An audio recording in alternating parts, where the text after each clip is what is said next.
Egunon, buenos días. Vamos a dar comienzo a la sesión de 12 de junio de 2019, sesión extraordinaria para la aprobación como único punto del acta de la sesión del 23 de mayo.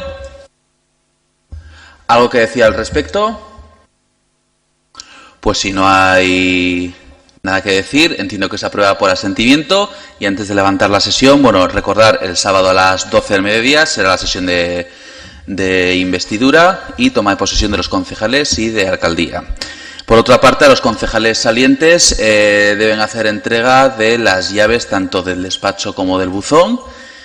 Y no sé si se me olvida algo más. Yo creo que no. Ah, bueno, sí, bien.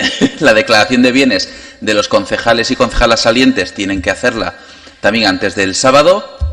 Y a los corporativos que siguen, pues no hace falta hacer de salida, pero sí de entrada. Y será imprescindible para la toma de posesión el sábado. Y creo que nada más. Así que muchas gracias. Se levanta la sesión siendo las 8:20. Ah, bueno, y a los que repetís como concejales, ¿qué te sirven? Sí, los que repiten, sí, la convocatoria. Eso es, ¿qué pasa? ¿Las tienes ahí? Sí. Pues que pasen por aquí, por favor, y que tienen que firmar la recepción, el recibir de la convocatoria del Pleno.